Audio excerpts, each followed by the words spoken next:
Welcome back, mga kaaldab. Ito na naman po ang inyong lingkod, si Mr. Destiny. At syempre, magbibigay po tayo ng pinakamainit na update po ngayon sa social media.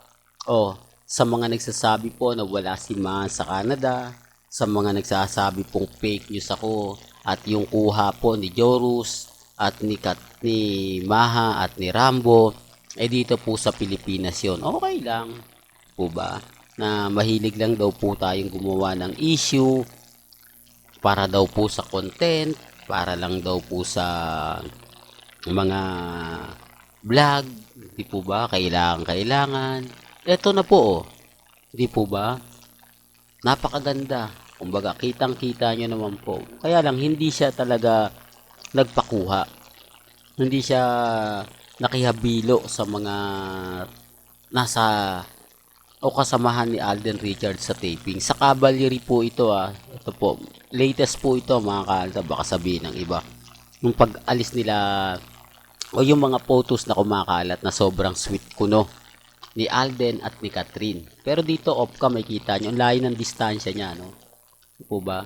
Halatang pinaalis nila yung mga kasama nila at gusto ni Maha na sila-sila lang yung mag-uusap. Pansin mo? Hindi, real talk to mga kaaldab. Kaya nga sabi ko sa inyo, may mga bagay-bagay po na mapapaisip po kayo kung sino nga po ba talaga yung nagsasabi ng totoo at fake news. Sasabihin nila, fake news yan si Mr. Destiny. Pero dito, kita nyo naman po na tama po yung mga in-update natin na si Maha ay nasa Canada.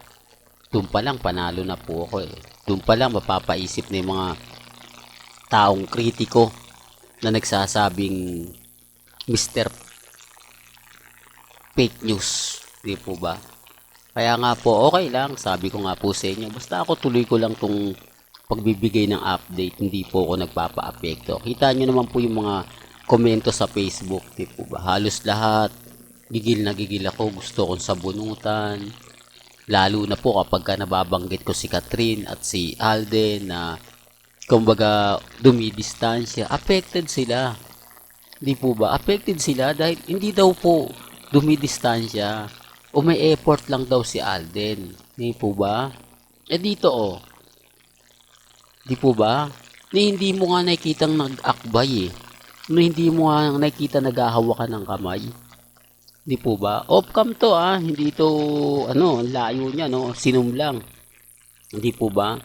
Pero gaya ng sinabi ko, hindi po ako namimilit. Kasi kung ikukumpara nga naman po sa mga picture, sa mga post nila, ngiting tagumpay si Catherine, ngiting tagumpay si Alden Richards.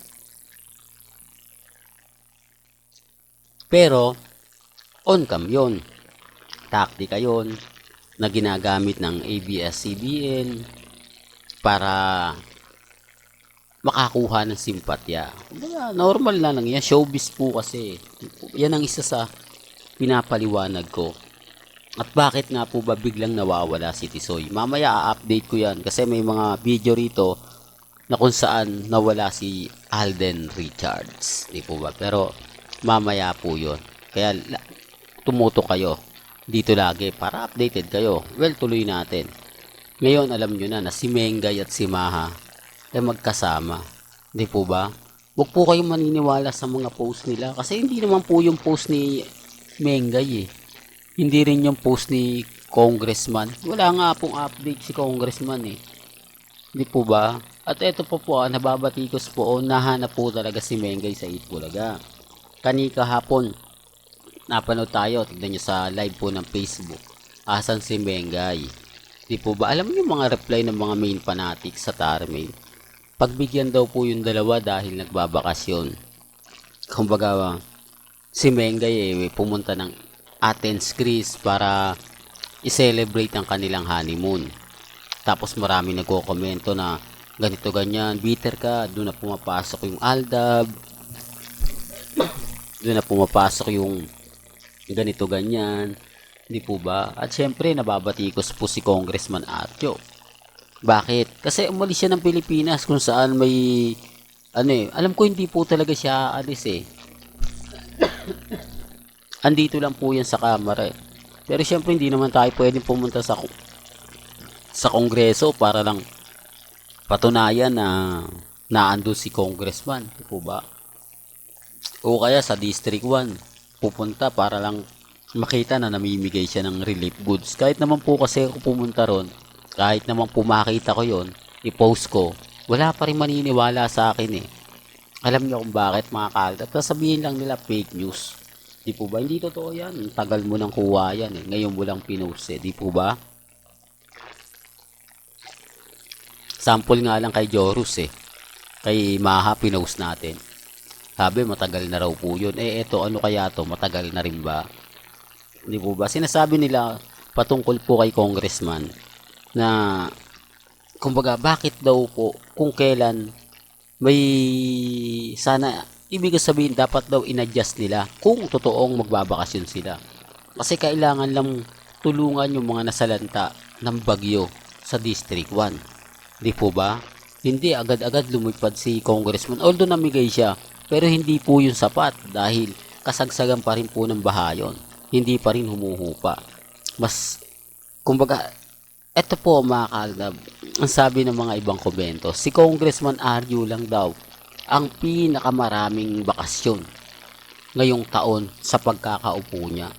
Sa lahat daw po ng congressman sa Quezon City, si congressman lang daw po ang pinaka maraming bakasyon. Nakabagong kongresista pero kumbaga nagawa na. Hindi po daw katulad ni Kit Belmonte na kung saan talagang hindi nga po daw umaalis ng bansa at dito lang po talaga nakapokus sa district niya. Sinasabi ko lang po ito para lang po sa kaalaman ng lahat. Nakakalungkot lang po kasi may mga bagay-bagay po na mapapaisip po talaga kayo. May mga bagay-bagay po na kumbaga mahirap pero yun po yung katotohanan eh. Yun po yung sinasabi ko at pinapaliwanag. Although yung iba galit po sa akin dahil sinisiraan ko daw. Wala nang sumisira kay congressman. Sinasabi ko lang po yung opinion ng mga ilang netizen. Hindi po ba? Tapos ang kalaban niya po ngayon si Bingbong Crisologo. Oh, doon pala mapapaisip po na aalis ka ba? Kaya nga si Ibiang hindi gaano nagre-react eh. Kasi alam niya na malaking ano to, malaking laban to. Di po ba gagamitin to ng kalaban na ito yung congressman nyo, di po ba nasa Athens, nakaraan lang Singapore, di po ba? Sa tingin nyo maganda yon? Pag ganyan po syempre hindi naman nanalo sa susunod na halalan yan. Diba? Kaya nga po sabi ko sa inyo malaking ano to kay congressman, malaking insulto na biruin mo katatapos lang ng bagyo, iniwan mo yung mga taga-distrito mo. Di po ba na pwede naman mag-adjust dahil yung bagyo hindi naman nag-adjust eh. Siyempre dapat ikaw na yung mag-a-adjust. Di po ba? Maintindihan naman ng tao yun eh. Bakit ngayon lang sila nagse-celebrate? Kasi may ano eh. Di po ba? May bagyo. Uunahin muna yung bayan muna. Di po ba? O ka-district District 1 muna. Bago yung pagbabakasyon. Kasi pagbabakasyon nandyan lang yan eh. Di po ba? Kahit anong oras pwede siya magbakasyon. Eh yung mamimigay ka ng relief goods. Isang sakuna lang yan, hindi na ayaw nilang maulit.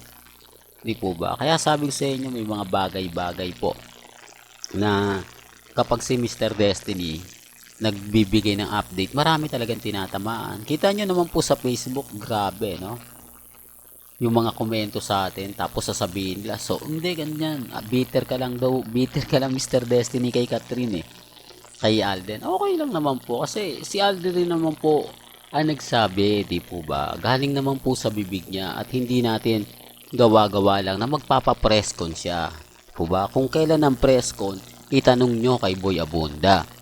At si Boy Abunda magsasabi kung kailan at kung saan ang presscon na magaganap. O, di po ba? Kaya si Alden safe na maliban lang sa mga bitter talaga. Maliban lang sa mga hindi, sabihin na natin to, tanong na natin, diba? Para lang ito sa article na isusulat natin na si Alden, si Catherine, sobrang sweet. Saan ka makakita ang sobrang sweet? Hindi nga po hinahawakan yung kamay. Hindi po ba? Tapos ang layo pa ng distansya. Sinasabi ko lang po ito para lang klaro ha. Hindi ko to inedit. At eto po pambasag sa kanila. Sa mga nagsasabing fake news ako, kita nyo na. Hindi po ba? Si Maha, si Alden, si Catherine. Di po ba? tama po yung post ni Jorus na nasa Canada nga po si Maha at Rambo. Well, hanggang dito na lang po ang ating latest updates. Kaya kung gusto nyo pa po ng pinaka-latest at sariwang update, abay tumutok lang po kayo dito po sa channel ni Mr. Destiny para updated po kayo sa mga latest at sa mga bagong video po na ilalabas po natin maya-maya lang. Hanggang sa muli, salamat po sa panonood at pakikinig.